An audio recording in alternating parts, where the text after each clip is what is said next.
Hare Krishna. I welcome all to our Bhagavad Gita session.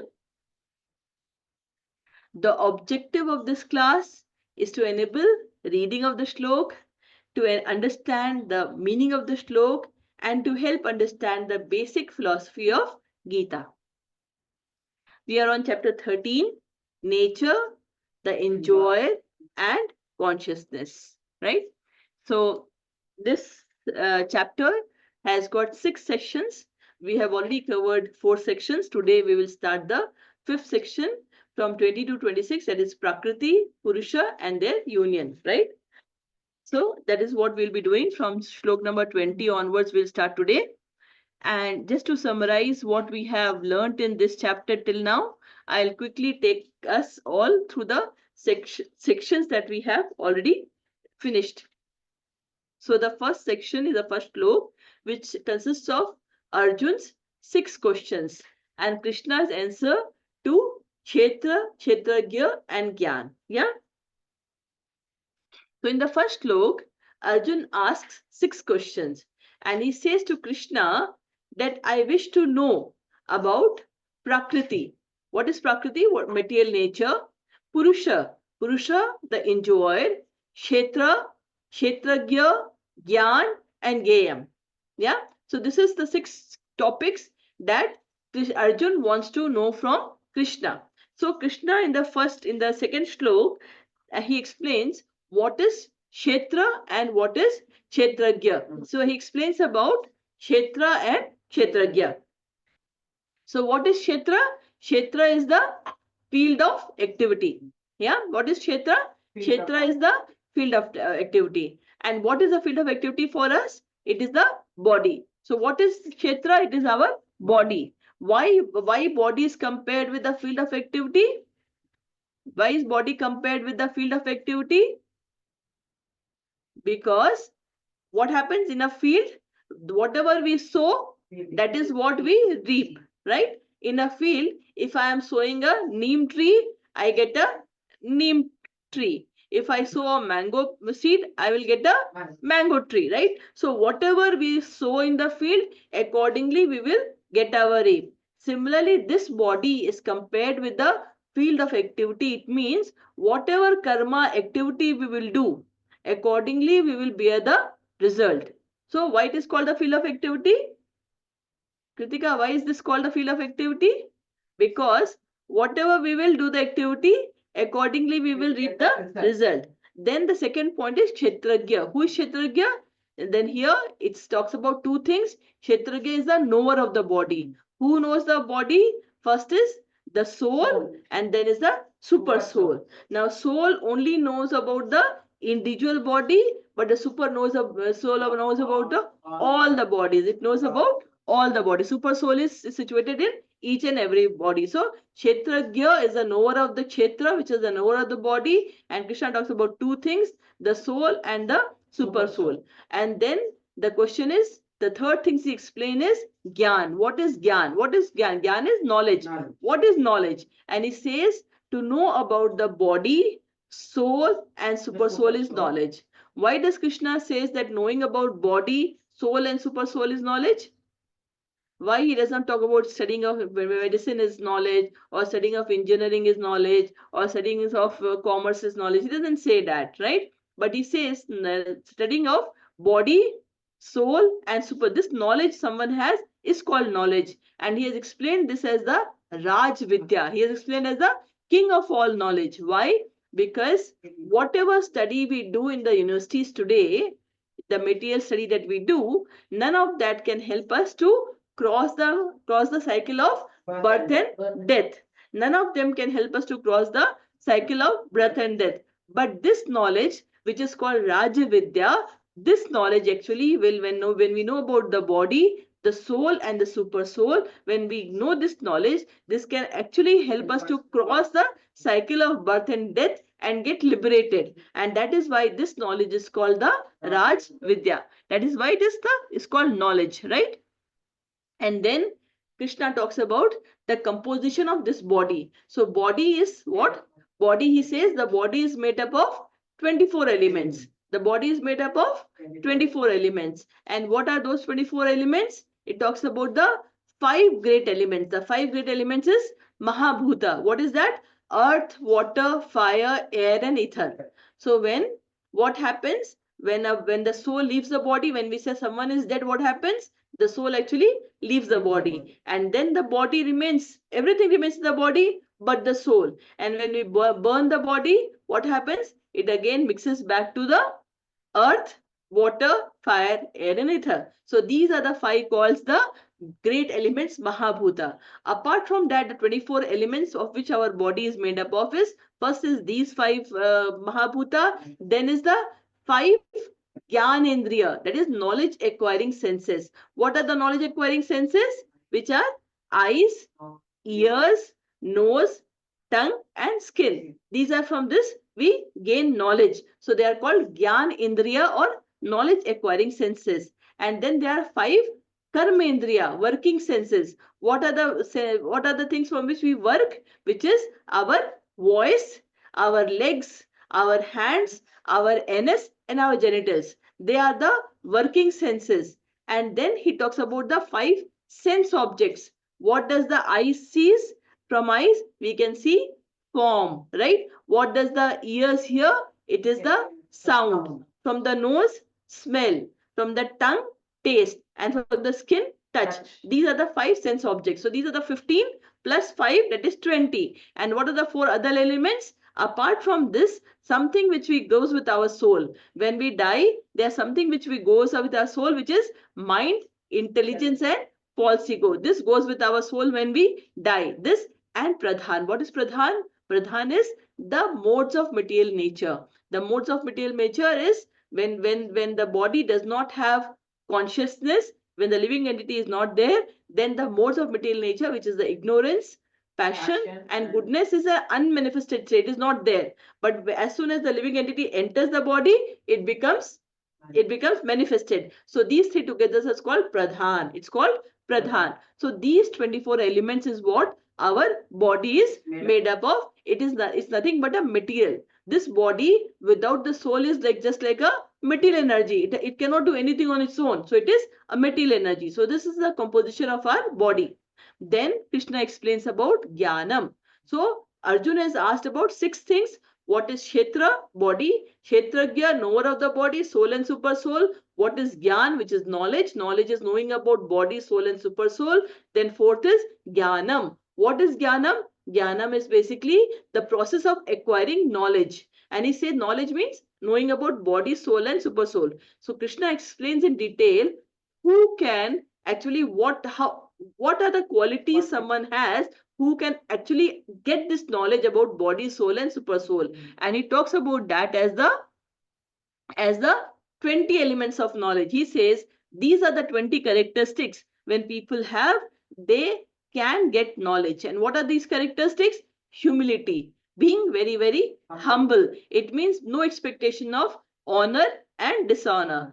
Pridelessness, it is not being anxious of being famous. Non-violence, non-violence is because of you, no one else is put into distress.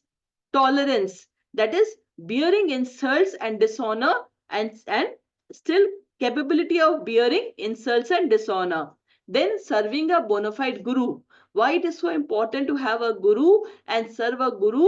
Because it's a guru who is self-realized, and guru should be coming from the parampara system, and the guru is the one who has the right knowledge. So when you serve the guru without any expectation, the guru will actually impart knowledge to you which can help you to cross this river of birth and death. The cycle of it can help you to cut the cycle of birth and death. That's why we should always serve the guru. And then cleanliness. Cleanliness is not only taking bath externally, but internal cleanliness is cleanliness of mind. And cleanliness of mind, how can we get that? It is by chanting the holy name of God, by hearing about God. When we do all these things, our mind becomes purified. And when our mind becomes purified, it is capable of understanding the knowledge of our scriptures. The knowledge is there, but even if we hear, we cannot understand it. It is like if you put a seed in the soil, unless the soil is capable of helping the seed to grow, it will not grow. So it is very, very important that we prepare our heart, which is just like a soil. We have to prepare our heart so that it can take the bhakti lata beach and it can grow there. And for that, it is very, very important that we chant the holy name of God, we hear about God, and we associate with devotees. When we do all these things, then the soil of our heart becomes fertile so that the bhakti tree can actually grow. So it is very, very important to be clean inside. Then steadiness is determined to progress in spiritual life. When you start your journey in the spiritual life, n number of problems you will face, but one will face. But we have to be determined to progress in spiritual life. Everyone will say, don't do this, don't do that, don't do this. Everything is stopping you from doing the right thing, what you feel is right for the spiritual growth, right? But then you have to be determined to move forward to in the path of spiritual knowledge, right? Then self control means rejecting which is unfavorable for progress to Krishna, and accepting everything which is right for us to progress towards Krishna. That is what is self control.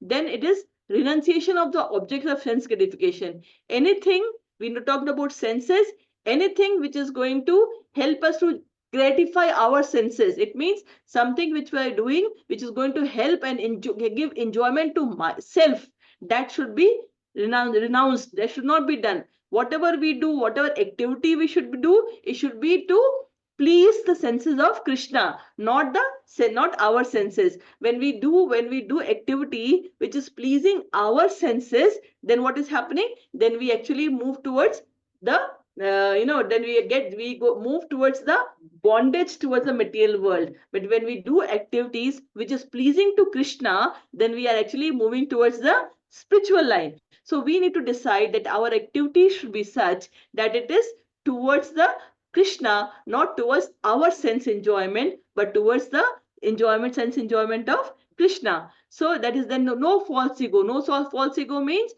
identifying that this body is different and I sitting inside the body is different, because I am soul. When we are clear that I am not this body but I am soul, in general all our activities are directed towards this body. Whatever activity we do is to satisfy our senses and our body, right? That is how it is. But when we have an understanding, when we have a knowledge that we are not this body but we are soul, then what will happen? What it will help us to direct our activity towards the soul. Then it will help us. But once we have this knowledge that we are not this body, we are the soul, then it will help us to direct our activity towards the soul. And what is the activity of soul? Activity of soul is to serve Krishna. Serve Krishna, hearing about Krishna, decorating Krishna, making prasad for Krishna, marketing for Krishna, stitching for Krishna.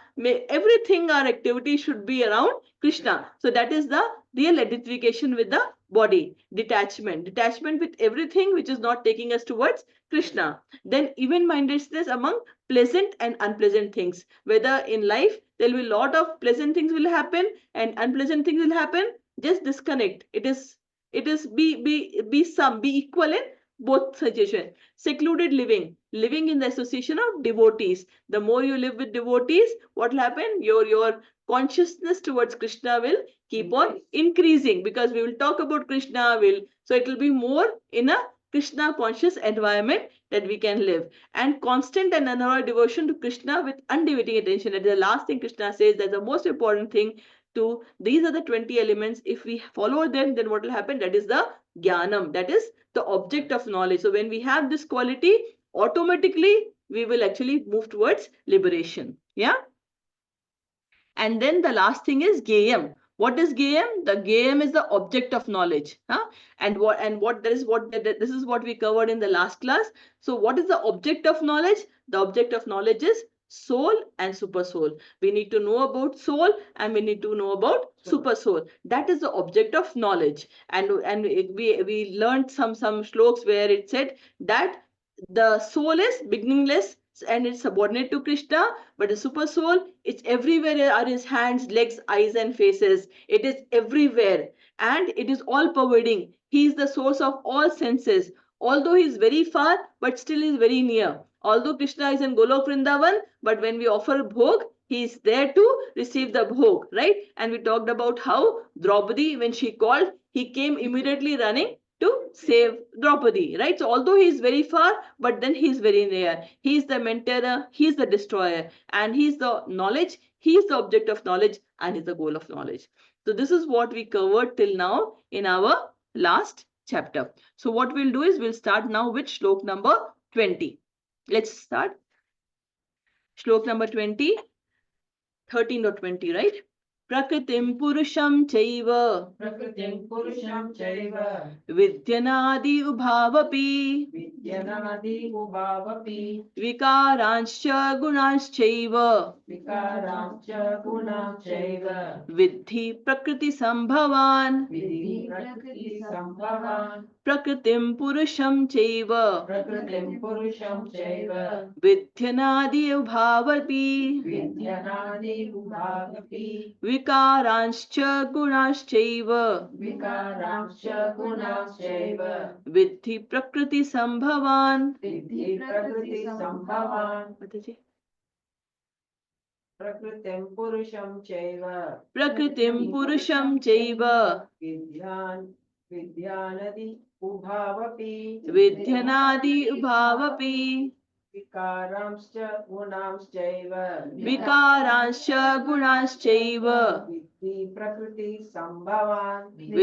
prakriti sambhavan. So now Krishna is going to explain about the last two question of Arjun, which is what is Prakriti and what is Purush. Yeah, he has already explained what is Kshetra, what is Kshetragya, what is Gyan, and what is Gyam. All those four he has explained. Now the last two left is Purush and Prakriti. So this is the shlok where it starts about Prakriti and Purush. So what is Purush? Purush is actually, there's only one Purush, which is the Supreme Personality of Godhead, Krishna.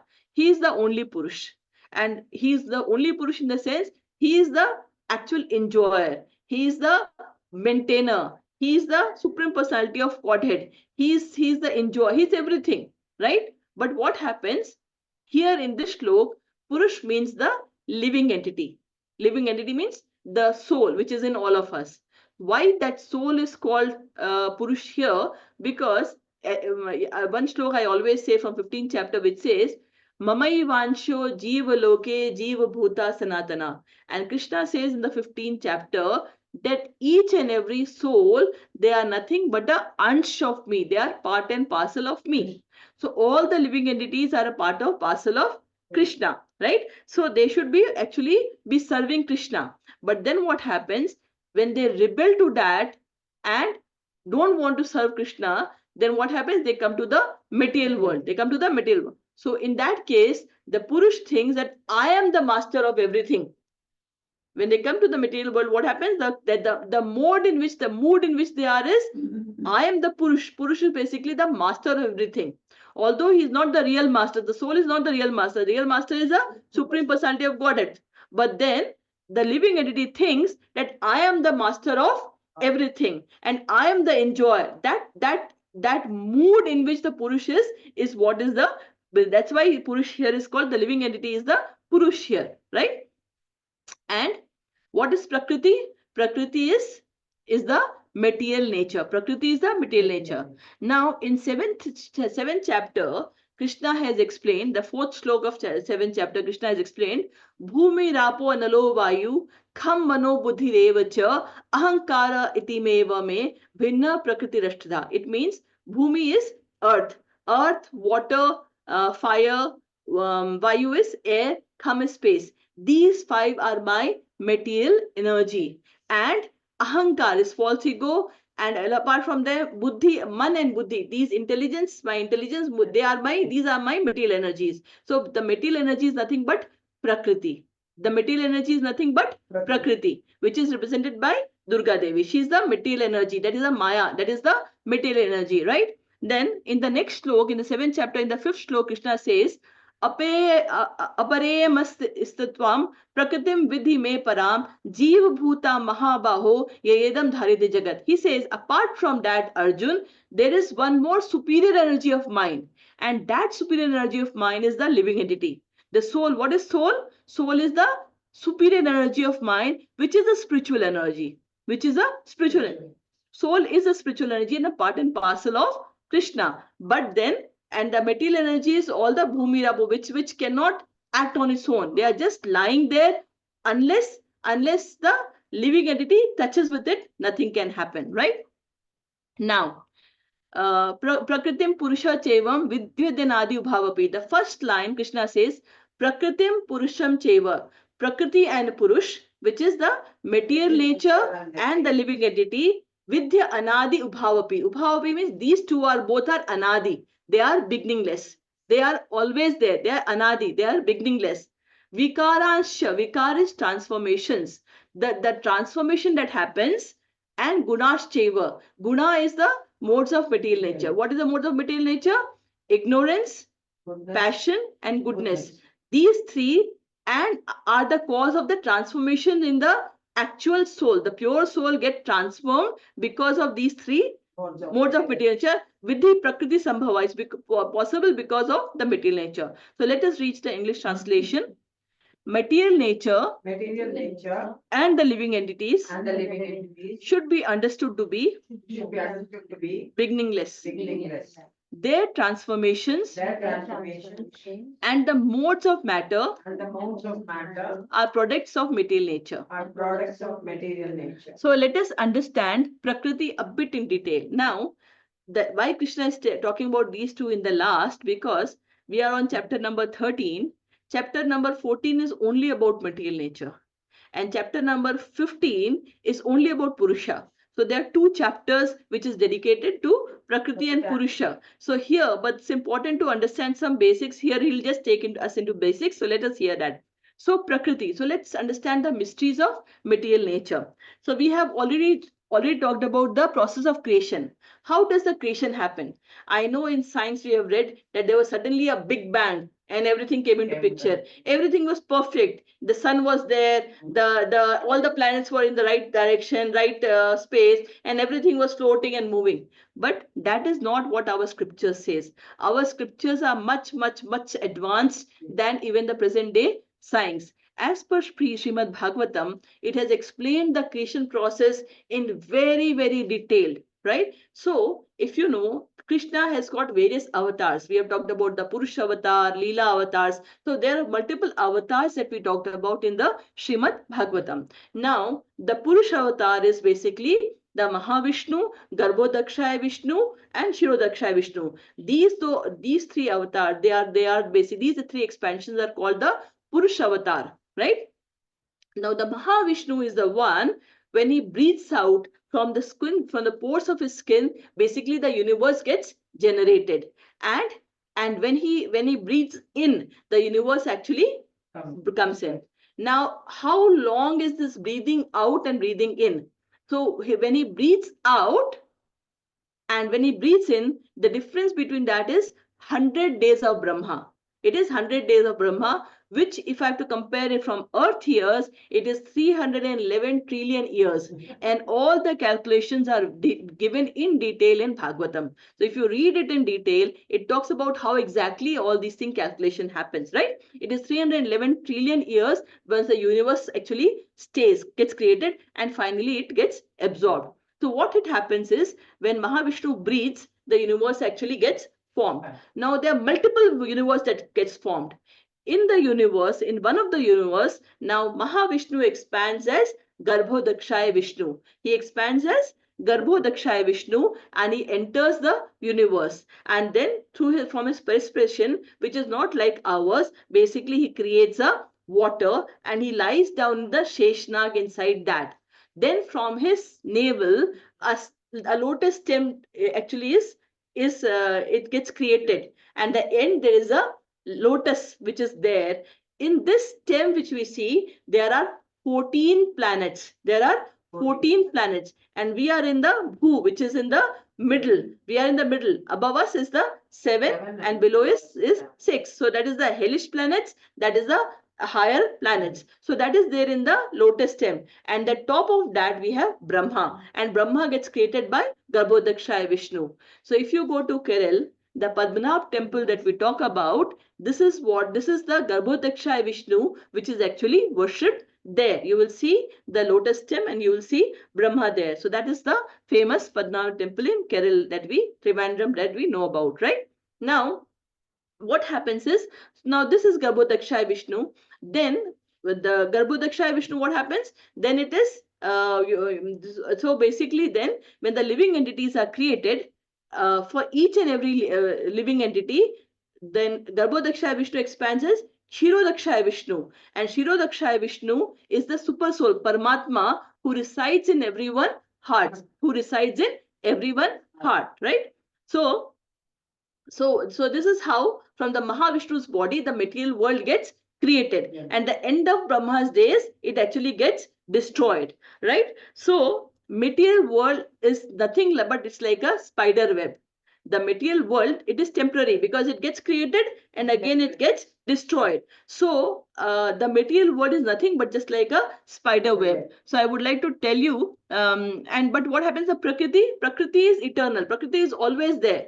And also what happens? Only the material world is temporary and the God is always there.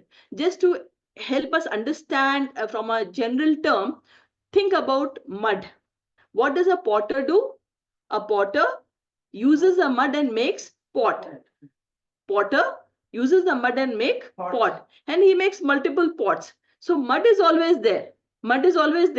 The potter is using the mud to make pots, and when when the pot gets destroyed, it again goes and back in mud. So was the mud always there? Mud was there, but the pots was created. And did the pot get created on its own? No. A potter was needed to create the pot, right? A potter was needed to create the pot. Exactly same way it is like this in the actual universe. So what happens? The material nature, which is the elements of the material nature, earth, water, all the material nature that we have talked about, they are always existing. But then when the creation happens, then just like, the potter makes the pot, similarly when the creation happens, the material world get created. And in the end, when the material world is destroyed, then what happens? It again goes back to the material nature, which remains as unless the next time creation happens, right? Understood? Next time creation happens, it remains that. Material nature is always there. That is why Prakriti is endless, Anadi. Prakriti, material nature is Anadi. Similarly, Purusha is also Anadi. But only the material world that is created and destroyed. So that is the only thing which is temporary, right? And the life of that universe is 311 trillion years, equivalent to 100 days of Brahma. This is clear, right? Then the material world is actually the material world which is created is compared with a spider web. Now, just what does the spider do? Spider spins its web and find after a while it winds it back into himself, right? Similarly, the Supreme Lord creates the material world and again takes it back after a time. Then now what does the spider web do? It traps many flies and other insects. It traps the flies and insects, right?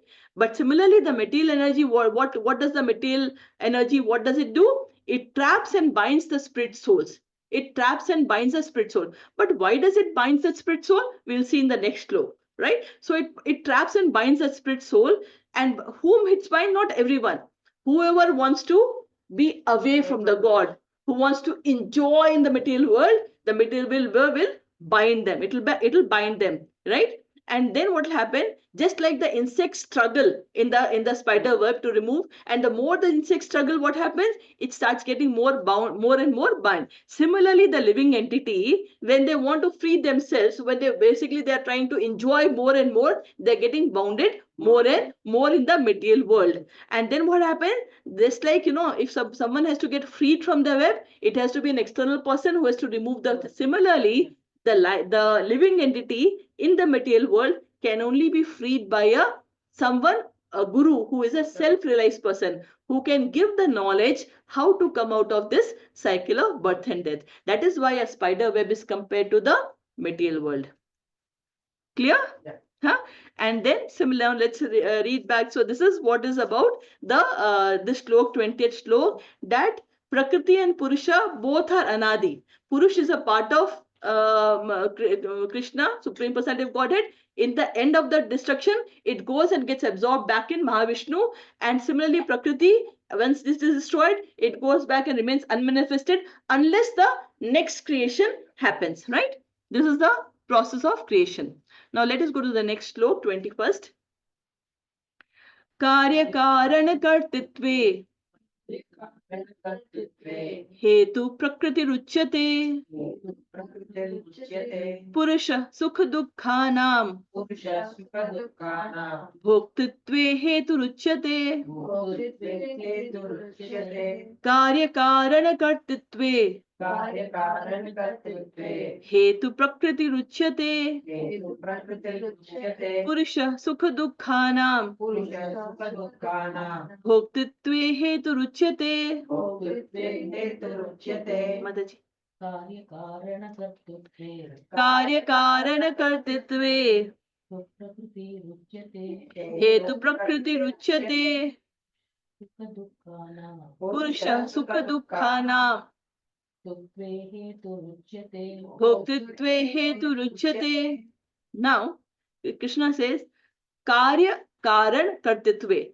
Karya is, what is karya? Karya is effect. And karan is cause. Kartitve, the cause and effect. Hetu is instrument. Prakriti ruchyate. The first line talks about the material nature. And so let's read the English translation. Nature is said to be the cause of all material cause and effects. Nature is said to be the cause of all material causes and effects. Purusha Sukha Dukkhanam. Purusha is the living entity. Sukh and Dukh, the happiness and distress, Bhoktitva, whatever he enjoys, is also because of the Prakriti. So whereas the living entity is the cause of the various sufferings and enjoyments in the world. Now here, it's a very interesting shlok. So let us now continue with our talk that, the material world is created. So the question, and then we will go back again in this shlok, right? So the question is, why does Krishna create the material world? Why he has to create the material world, right? It is because the living entity, it is created for those who want to rebel against Krishna. They want to enjoy. They don't want to serve Krishna. They don't consider him to be the master. They want to enjoy and want to be the master and enjoy. So what happens? Krishna says, fine, don't worry. I am creating you a place for you. And that is what is the material. All of us are here, right? Because all of us wanted to enjoy separate than Krishna. We all wanted to be enjoying, right? So what happens is, it is very interesting. Now, when the soul wants to enjoy and wants to run away from God, then what happens? He gets attracted towards the material. Who is waiting for that? The material energy is the Prakriti. The material energy is actually waiting for the soul. Now the material energy is waiting for the soul, and it offers the modes of material nature. The modes of material nature is what? There are three modes of material nature: ignorance, passion, and goodness.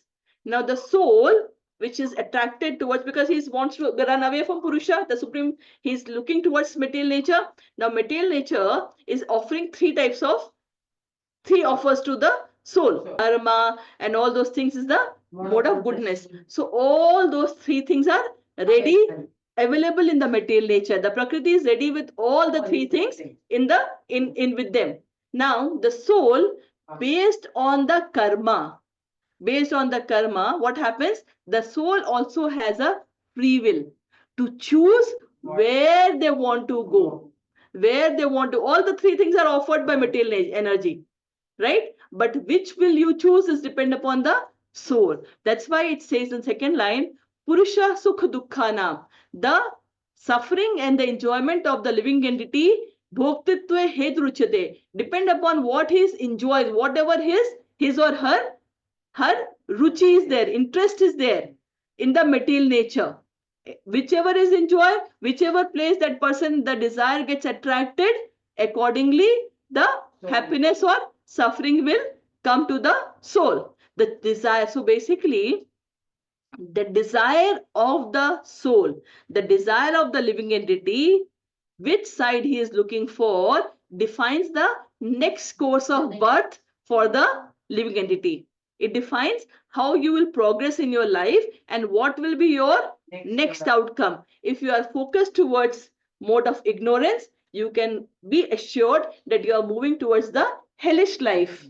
When you are attracted towards passion, you can be rest assured you are again bound in this material birth and death, and you will somewhere, if you are also, you will be bound, and you will continue again, get another chance to do something again based on how your eating habits and other had been, right? And the third, which is temple and all, you are guaranteed at least you will get a human life. The second doesn't guarantee you a human life, but if you are attracted towards temple, hearing God, at least you are, all depends upon how much you have progressed. At least Krishna says you will get a human life, so you are getting a chance to actually move forward, right? Towards your path of liberation, right? Now let's read this meaning again. Nature is said to be the cause of all material cause of effects. Material nature is said to be the cause of all material cause and effect, right? So material nature is offering you all the three things, right? Whereas the living entity is the cause of various suffering. Who is the actual reason for sufferings and enjoyment? Karma of the desire. It is the human being, it is the desire of the soul. Whatever he desires, the actual reason for all the suffering is the desire. So what happens? How are these related? Soul, prakriti, and super soul, how is that related? The soul desires. Now when the soul desires, what does the prakriti do? Material nature, it enables. And when it enables, it enables, and then it goes to Supreme Lord for sanctioning. And the Supreme Lord sanctions based on the karma of the soul. Sanctions based on the karma of the soul. For example, the soul wants to go to the place of ignorance, right? So what will happen? The material nature will offer that places, so that the soul gets attracted, so it's enabling that one. The soul's association will become such that it will get attracted, it will be in that mode. And then super soul, based on the karma which is stored, will actually allow or disallow. Yeah. So who is the actual reason why things happen? It is actually the desire of the soul. That is why things happen. Accordingly, things happen to the person. Okay, which is again not only just the desire, it is also controlled by the karma. Desire and karma, you may desire, but you may not have sufficient karma to have that. You may desire to get something, but your karma does not have, you don't have enough piety to get that, you may not get it. You want to have something, but your karma has enough piety, then you will have it. There was a very interesting example I heard today, so let me share that with you. So it is like, this you can compare, like this you can compare with brands of car. Now suppose you want to, so there are different brands of car which is available in the market. Say a Maruti, a Hyundai, a Jaguar, a Mercedes, a BMW. There are different varieties of car that can be okay. Now to make this car, you need the components. So that is the material nature. The material nature is providing the components to make this car, right? And then someone who has a money, when the person has a money, accordingly he or she can buy the car based on the money. Someone wants a Mercedes, has to have a higher money, right? Now this, compared to, if you compare in the with this one, so the material nature, which is Durga Devi, gives the what do you call it, gives the what do you call it, Prakriti gives the material. It supplies the material for the soul, right? Now the karma, and what does Brahmaji do? Brahmaji is the creator. He gives the shape and form. Shape and form means whether you'll be a human, whether you'll be a tiger, you'll be a dog, all those shape and forms comes from Brahmaji. He defines the template. So template is nothing but like the type of car. and material nature is nothing but the component is being supplied, and the car that you can buy is basically the karma of the soul. Based on the karma, accordingly you can have that car. Understood? That is the relation between all these three things. And the free will and desire, for example, the free will is like, it's, for example, the Sunday class. There are so many people who knows about the Sunday class, but it is your free will whether you want to come for the Sunday class or you want to go for a party, right? So it's a choice that we make, and accordingly you will get the results of that choice that we make, right? So now let us go to the next shlok. Shlok number 22. Purusha prakristho hi भुक्ते प्रकृतिजान् गुणान् कारणं गुणसङ्गोऽस्य सद् असद् योनि जन्मसु पुरुषः प्रकृतिस्थो हि भुक्ते प्रकृतिजान् गुणान् कारणं गुणसङ्गोऽस्य सद् असद् योनि जन्मसु माताजी पुरुष प्रकृतिस्थो हि भुक्ते प्रकृतिजान् गुणान् कारणं गुणसङ्गोऽस्य Sat asat yoni janmasah. It's basically an extension of what I've explained in the last shlok. It is say Purusha prakristhohi. Prakristhohi. Prakriti is the material nature. So this body is nothing but the material. It's made up of those 24 elements of material thing, right? And Purusha is the living entity. So the living entity in the material nature. So let's read the English translation. The living entity in material nature thus follows the ways of life, enjoying the three modes of nature. This is due to his association with that material nature. Thus he meets with good and evil among various species. Yeah. So basically, whatever happens to the Purush, it is also influenced by, it is his desire influenced by the material nature. That is what is being, accordingly the Sad and Asad. Sad is good and evil. Sad and Asad, Yoni. Accordingly, Janmasu is, accordingly the Janma and everything is defined, right? Now let us go to the next shlok, 23rd. उपद्रष्टानुमन्ता च भर्ता भोक्ता महेश्वरः परमात्मेति चाप्युक्तो देहे अस्मिन् पुरुषः परः उपद्रष्टा अनुमन्ता च भर्ता भोक्ता महेश्वरः परमात्मेति चापयुक्तो देहि अस्मिन् पुरुषः परः उपद्रष्टा अनुमन्ता च भर्ता भोक्ता महेश्वरः परमात्मेति चाप्युक्तो देहि अस्मिन् पुरुषः परः. So now देहे अस्मिन् पुरुषः परः.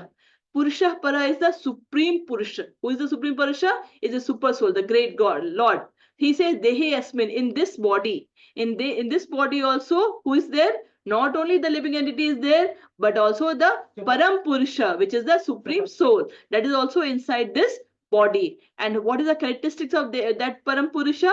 Upadashtra. Updashtra means he is the overseer. He is seeing everything. Upadashtra means he is seeing everything. Anumanta, he is the permitter. He is the one who gives permission to do or not to do based on the karma that you have acquired. Cha bharta. Bharta means he is the maintainer. Bhokta, he is the enjoyer. And Maheshwara is, he is the supreme personality of Lord Godhead, right? Paramatmeti. And how is he situated as super soul? Chap yukto, in this body, dehesmin purushapara, right? Let us read the English translation. Yet in this body, there is another, a transcendental enjoyer. Who is the Lord? The supreme proprietor, who exists as overseer and permitter, and who is known as a super soul. Yeah. So now, if you see the word, a transcendental enjoyer. Why is the word transcendental enjoyer is used? Unlike the living entity who gets entangled with the material nature, who gets into the bondage of birth and death, but the Paramatma does not get entangled. He is beyond the three modes of material nature. And if you remember the shlok, Maya Adhyakshena Prakriti, in the 9th chapter we read that Krishna says, Maya Adhyakshena Prakriti, the material nature is under my control. It is under my control. And it is very, very difficult to cross the material nature. But those who surrender unto me, I hold them and let them cross the cycle. So what Krishna says is the material nature is under my control and it is very, very difficult to overcome that. But someone who is surrendered to me, I ensure that they cross it very nicely, right? So Krishna is, he is the one who is out the, he is the overseer. He is seeing everything. He is just sitting. He will not interfere in your work. He is what he is doing in the car. The soul is sitting and driving, right? And enjoying. And what is the super soul doing? Super soul is sitting behind. He's sitting behind and just watching you. He's just watching you doing nothing. He is the Upadashta, Anumanta. He is the permitter. He allows. You want to do something wrong? He doesn't want it. But then, because if your karma is like that, that he'll say, okay, but not that he's happy about it. Because all these things are taking you away from him. He's the father of everyone. A father will never like his children to do wrong things. But then he's waiting. He's waiting when you will turn and look at me. He's always there. He's just behind you. In the behind seat, he's sitting. Unless you call him, he will not listen. When you call, then only he'll come and sit next to you. Yeah. So what is the quality, the qualities of the super soul? He's Updashta. Updashta is overseer. Anumanta is basically the permitter. Bharta is someone who maintains, who gives everything. Bharta is a maintainer. Bhokta, he is the enjoyer, he is a transcendental enjoyer. He is actually the Purusha. He is the supreme Purusha who is actually, he is the energetic. The material nature is material energy. And we are spiritual energy. Everything gets emanated from him, right? And that's what it is, right? So let us see the when we say that he permits, then let us think about the story of Draupadi Chirharan. When we are saying that, did Krishna permit that? Yeah. Then when the Kauravas were trying to disrobe Draupadi, then what would have happened? How exactly that would have happened? So when the Kauravas, when Duryodhan and all, they desired to disrobe Draupadi, yeah, they had the desire to do it. And when the desire to do that, in the Sabha, it was the material nature enabled it, because all the people were supporting Duryodhan. Yeah. And the super soul sitting inside Duryodhan also approved it, permitted it based on seeing this one. But then, if you look at it, what the karma of Draupadi, she's a great devotee of Krishna. So what he proved to everyone, that what do you think? You can disrobe. And what he did was, he actually showed everyone the devotion of Draupadi to the entire world. How devoted she is to Krishna, that whatever you can do to the devotee, you cannot harm. Right? Yeah. So that is something which we can learn. Let's go to the next slok. Ya evam veti purusham prakritim cha gunai saha sarvatha vartamanopi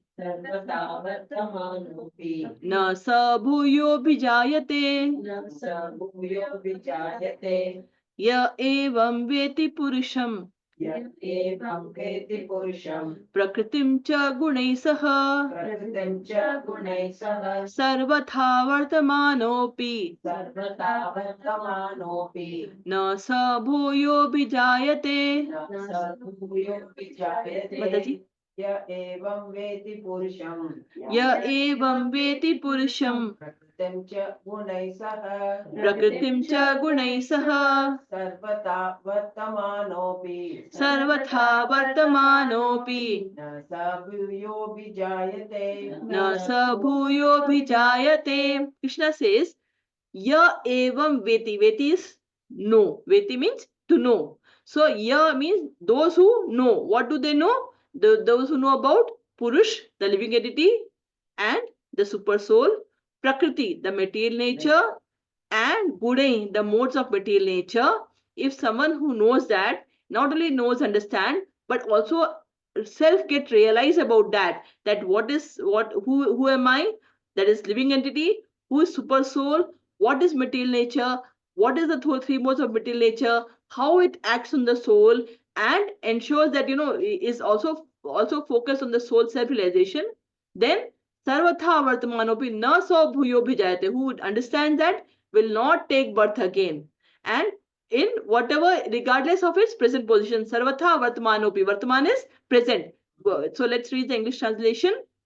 One who understands this philosophy One who understands this philosophy concerning material nature, concerning material nature, the living entity, the living entity, and the interaction of the modes of material nature, the interaction of the modes of material nature, is sure to attain liberation. is sure to attain He will not take birth here again, He will not take birth here again, regardless of his present position. So once you have this knowledge, then you can have your behavior to know what is right and what is wrong, and realize it and internalize it to follow in the right direction. Instead of moving towards material nature, look towards Purusha. Look towards the, because you have the free will. You can look towards God, and you can look towards enjoyment. You have the free will. The free will is, God has given you the free will to choose. It is only you who can desire which way we want to go, right? And if you go in the right direction, then you have liberation waiting for you. If you go towards material nature, it is bondage waiting for you. So those who know about this and then work accordingly in the right direction will actually get liberated, is what this shloka talks about. And let's read the next slok, 25th slok. ध्यान ध्या ध्यानेनात्मनि पश्यन्ति केचित् आत्मना केचित् आत्मना आत्मना अन्ये साङ्ख्येन योगेन अन्यसाङ्ख्येन योगेन कर्मयोगेन चापरे कर्मयोगेन चापरे ध्यानेनात्मनि पश्यन्ति ज्ञानेनात्मनि पश्यन्ति केचित् आत्मनमात्मना केचिदात्मनमात्मना अन्ये साङ्ख्येन योगेन अन्यसाङ्ख्येन योगेन कर्मयोगेन चापरे. कर्मयोगेन चापरे माताजी, ध्यानेनात्मनि पश्यन्ति ध्यानेनात्मनि पश्यन्ति चित्तात्मनात्मना केचित् आत्मनमात्मना अन्ये साङ्ख्येन योगेन अन्ये साङ्ख्येन योगेन केन चापरे कर्मयोगेन चापरे. Now Krishna says, now he's talking about how can you achieve the super soul.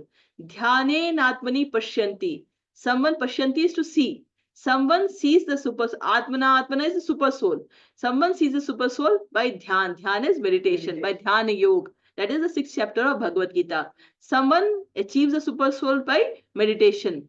Anya, others, Sankhyena Yogena. So we are on which chapter? We are on the Gyan part of Bhagavad Gita. So Sankhya Yoga is nothing but Jnana Yoga. Jnana Yoga and Sankhya Yoga is same. Others by Jnana Yoga, they actually achieve super soul. Some by Karma Yoga. Others by what of Karma Yoga? It is a Nishkam Karma Yoga. What is Nishkam Karma Yoga? Do all your activities and offer it to Krishna with no expectation. That is Nishkam Karma Yoga. Others by Nishkam Karma Yoga actually achieves the super soul. So let us read the translation. Some perceive the super soul Some perceive the super soul within themselves within themselves through meditation, through meditation, others through the cultivation of knowledge, others through the cultivation of knowledge, and still others and still others through working without fruitive desires. working without fruitive desires. And today's last shlok, we'll read the 26th shlok. Anye tvameva ma janantah Anye tvameva janantah Shrutvanebhya upasate Shrutvanyebhya upasate te api chati taranteva te api chartitaranteva mrityum shruti parayanah mrityum shruti parayanah anye te tvevam janantah Anye tvameva janantah Shrutvanebhya upasate Shrutvanyebhya upasate te api chatirananteva te api chartitaranteva mrityum shruti parayanah. mrityum shruti parayanah. And it's and yeah, anye tvameva ajanantah Shrutvanebhya upasate tepi chatirantevam mrityum shruti parayanam. And then he talks about others. Anye tvaem ajananta. What shrutva maybe pasate. And others, what happened? Those who don't know, what happened? They, by hearing about all this knowledge, when they hear about all this knowledge, then what do they? Shrutva nebhya. By hearing about all this knowledge from great gurus, then upasate, they start worshipping. They do start doing upasana. Upasana is they start worshipping. Te api cha, and then they also cha taranteva. They can also cross. What they can cross? Mrityum. They can also cross the cycle of birth and death. Shruti Paran, just by hearing about all this knowledge. So let us read the English translation. Again, there are those Again, there are those who, who, although not conversant in spiritual knowledge, although not conversant in spiritual knowledge, begin to worship the Supreme Person begin to worship the Supreme Person upon hearing about Him from others. upon hearing about Him from others. Because of their tendency to hear Because of their tendency to hear from authorities, from authorities, they also transcend they also transcend the path of birth and death. the path of birth and death. For example, Arjun. What is Arjun doing? Krishna is speaking and Arjun is listening. Bhagavad Gita is what? Krishna is, Arjun was compassionate. He doesn't want to fight. He was in Maya Jal. He was completely in compassion. He was in Maya, attracted towards the material world. And when he is hearing from Krishna about this knowledge, what happens in the end? Arjun is able to cross the cycle of birth and death. Right? So with this, we finish our today's class. Let us chant the Hare Krishna Mahamantra thrice. Hare Krishna, Krishna Krishna, Hare Hare, Hare Rama, Rama Rama, Hare Hare. Hare Krishna, Krishna Krishna, Hare Hare, Hare Rama, Rama Rama, Hare Hare. Hare Krishna, Krishna Krishna, Hare Hare, Hare Rama, Rama Rama, Hare Hare. Hare Krishna. Thank you all.